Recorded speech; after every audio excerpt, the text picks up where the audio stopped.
በወጣትነትሽ ጡቶችሽ ባላወቅሽው ስህተት ወርደው የማንም መቀለጃ ከመሆን ላድንሽ ነው። ሰብስክራይብ አድርገሽ ጠብቂኝ። ጡቶችሽ ተፈጥሯዊ ውበት አላቸው። ነገር ግን አንዳንድ ጊዜ እንደ ድሮ ማራኪ እንዳይሆኑ የሚያደርጋቸው ምን እንደሆነ ያወቅሽ አይመስለኝም። ዛሬ በዚህ ቪዲዮ ጡቶችሽ ቶሎ እንዲያረጁና ውበታቸው እንዲቀንስ የሚያደርጉ የተለመዱ ስህተቶችን እናያለን። በመቀጠልም እነዚህን ስህተቶች በማረም እንዴት ጡቶችሽን በተፈጥሯዊ መንገድ መንከባከብና ሸንቀጥ እንዲሉ ማድረግ እንደምትችይ ጠቃሚ ምክሮችን አካፍልሻለሁ። የአንቺ ስራ እስከ መጨረሻው መመልከት ብቻ ነው። በመጀመሪያ ማወቅ ያለብሽ ጡትሽንና የምትጠቀሚውን የጡት ማሳዣ ማወቅ በጣም አስፈላጊ ነው። ምክንያቱም ከላይ ለምትለብሺው ለማንኛውም ልብስ መሰረታዊ ቅርጽ የሚሰጡት እነሱ ናቸውና። ነገር ግን መረዳት ያለብሽ ነገር ቢኖር ማንኛውም የጡት መጠን ስህተት አይደለም። ትልቅም ይሁን ትንሽ ሁሉም የየራሱ ውበት አለው። ቢሆንም ግን ተመሳሳይ የጡት መጠን ያላቸው ሁለት ሴቶች በሚያደርጉት ጥንቃቄ ወይም ደግሞ በሚሰሩ ስህተት ምክንያት የተለያየ መልክና የተለያየ አይነት የራስ መተማመን ደረጃ ሊኖራቸው ይችላል። አሁን ወደ ስህተቶቹ እንለፍ። ስህተት ቁጥር 1 የተሳሳተ የጡት መያዣን መጠቀም። ይህ በብዙ ሴቶች ዘንድ የሚታይ በጣም የተለመደ ስህተት ነው። በጣም ጥብቅ ያለ ስትለብሺ ጡትሽ ለአራት የተከፈለ ይመስላል። ደግሞ በጣም የላላ ስትለብሺ ጡትሽ ወደ ውስጥ የገባ አይመስልም። ይልቁንስ ባዶ ቦርሳ የመሰለ ቅርጽ ይሰጠዋል። አንዳንድ ጊዜ ትክክለኛውን መጠን ባለመግዛትሽ ወይም ደግሞ አንድን የጡት መያዣ ለረጅም ጊዜ እስኪያረጅ መጠቀምሽ ይህ እንዲከሰት ይረዳዋል። ጡት ማስያዣሽ እንደ ድሮ ጡትሽን በሚገባ ደግፎ መያዝ ካቃተው አዲስ የምትገዥበት ጊዜ ደርሷል ማለት ነው። በሌላ በኩል ጡት መያዣሽ በጀርባ በኩል ወደ ላይ የሚሰቀል ከሆነ ወይም ደግሞ ገመዱንና መያዣውን ለማስተካከል ሁል ጊዜ የምትገደጂ ከሆነ አሁን እሱን የምትቀይሪበት ጊዜ ደርሷል። ስህተት ቁጥር 2 የጡት መያዣ ገመድን አለማጥበቅ። ልብ በይ፣ የጡት መያዣ ገመዶች ከጥቂት ቀናት ወይም ደግሞ ሳምንታት አገልግሎት በኋላ መላላታቸው አይቀርም። ብዙ ሴቶች ገመዱን ማጥበቅ ይረሳሉ።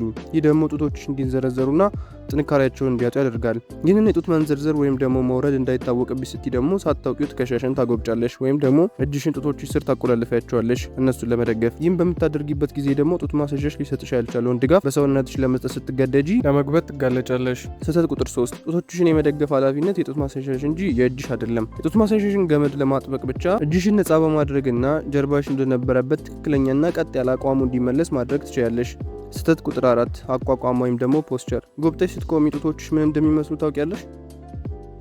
አቋቋምሽ ጡቶችሽ እንዲንጠለጠሉ ሊያደርግ ይችላል። ስትጎብጪ የጡቶችሽን ውበት ሙሉ በሙሉ ትደብቂያለሽ። ትከሻሽን ስታጎብጪ ጡቶችሽ በሆድሽ ላይ እንዲያርፉ ታደርጊያለሽ። ይህ ደግሞ ጡቶችሽን ለመደገፍ ስትይ የታችኛውን ጀርባሽ እንዲታጠፍና ሆድሽ ምንም እንኳን ወፍራም ባይሆንም ትልቅ መስሎ እንዲታይ ታደርጊዋለሽ። ትከሻሽ ሲሰበሰብ ደግሞ በራስ መተማመንሽና ስሜትሽ ዝቅ ያለ ያስመስላል። በራስ መተማመን እንዲታይብሽ ደረትሽንና ሰውነትሽን ለቀቅ አድርገሽ መቆም ይኖርብሻል። በትክክል ቀጥ ብለሽ ስትቆሚ ረዘም ትያለሽ። ቀጠን ያለና ሸንቃጣ እንድትመስይ ይረዳሻል። ጡቶችሽም ጎልተው እንዲታዩ ሰፊ ቦታ ይሰጣቸዋል። በሆድሽ ወይም ደግሞ በትከሻሽ መደበቅ ሳያስፈልግሽ በራስሽ ውብ ሆነሽ ትታያለሽ።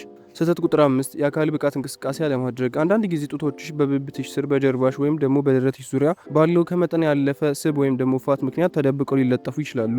ለዚህም ጡትን የሚደግፉ ጡንቻዎችን ለማጠንከር ስፖርት መስራት እጅግ አስፈላጊ ነው። እንቅስቃሴዎቹን በተመለከተ ቪዲዮ እንድሰራልሽ ከፈለግሽ ኮሜንት ላይ አስቀምጪልኝ። የአካል ብቃት እንቅስቃሴ በጡቶች ዙሪያ ያሉትን ቦታዎች ለምሳሌ ደረትሽን የሚያጠነክሩ እንቅስቃሴዎችን ካደረግሽ በዛ አካባቢ ያለው ጡንቻ እንዲጠብቅና እንዲጠነክር ይረዳዋል። እጆችሽንና ትከሻሽን የሚያንቀሳቅሱ ስፖርቶችንም መስራት አለብሽ። ይህም ጡንቻዎችሽ እንዲጠነክሩና በብብትሽ አካባቢ ያለውን አላስፈላጊ ስብ እንዲቀንስ ይረዳዋል። በተጨማሪም የጀርባ ስፖርቶችን ማዘውተር ይኖርብሻል። እነዚህን ችግሮች ስታስወግጂ ጡቶችሽ ይበልጥ ማራኪ ሆነው እንዲታዩ ድል ይሰጣቸዋል። ስህተት ቁጥር 6 ጡት ማስያዣሽን ለ24 ሰዓት ማድረግ። ለጡቶችሽ ጥንካሬ ሲባል ቢያንስ በቀን ለተወሰኑ ሰዓታት ከጡት ማስያዣ ነፃ እንዲሆኑና እንዲተነፍሱ ማድረግ አለብሽ። በተጨማሪም በጀርባሽ ተኝተሽ ማደርን ለመልመድ ሞክሪ። ይህም ጡቶችሽ እንዳይጨናነቁና የደም ዝውውር እንዳይገታ ይረዳዋል። በደረትሽ ወይም ደግሞ በሆድሽ ተደፍተሽ መተኛት ጡቶችሽንና አንቺን ከማስጨነቅ የተረፈ ነገር የለውም። ስህተት ቁጥር 7 የፀሐይ መከላከያ አለመጠቀም። ጡቶችሽን ከፀሐይ ጨረር ጠብቂ። ብዙ ሴቶች የሰውነታቸውን ቀለም ለማሳመር ሲሉ ደረታቸውን ለፀሐይ ያጋልጣሉ።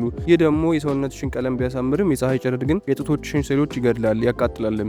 ስለዚህ ለፊትሽ እንደምታደርጊ ሁሉ ለደረትሽም ጥሩ የፀሐይ መከላከያ ወይም ደግሞ ሰንስክሪን ተጠቀሚ። ካልቻልሽም ደግሞ ጡቶችሽን የማያሳይ ሽፍን ልብስ ልበሺ። ስህተት ቁጥር 8 ከመጠን በላይ መሮጥ። በአካል ብቃት እንቅስቃሴ ውስጥ የሩጫውን መጠን በመቀነስ ሌሎች የካርዲዮ አይነቶችን አካቺ። ምንም እንኳን ስፖርት በምትሰሪበት ጊዜ እሱን የሚመጥን ጡት ማስያዣ ብታደርጊም ረጅም ርቀትና ረጅም ሰዓት መሮጥ ጡቶችሽ ወደ ላይና ወደ ታች እንዲሁም ደግሞ ወደ ጎን በተደጋጋሚ እንቅስቃሴ እንዲያደርጉ ስለሚያደርግ በጊዜ ሂደት ጡት እንዲላላና እንዲወርድ ያደርገዋል። እነዚህ ምክሮች ጠቃሚ እንደሆኑ ተስፋ አደርጋለሁ። ዛሬ የጠቀስኳቸውን ስህተቶች በማረም አቋቋምሽ ብቻ ሳይሆን ለውጥ የሚኖረው በራስ መተማመንሽና ስሜትሽ ሲጨምር ጡቶችሽ የሚበልጥ ማራኪ ሲሆኑ ትመለከቻቸዋለሽ። አሁን ወደ ዕለቱ ጥያቄ ልመለስ። የጡት ማጠንከሪያ ስፖርቶችን በተመለከተ ቪዲዮ እንድሰራላችሁ ከፈለጋችሁ ሀሳባችሁንና አስተያየታችሁን ኮሜንት ላይ አስፍሩልኝ። ቪዲዮንም ከወደዳችሁት ላይክ አድርጉት። ለምትወዷቸውም ጓደኞችም አጋሩላቸው። ማንኛዋ ሴት ናት ታዲያ ይህ መረጃ የማይጠቅማት?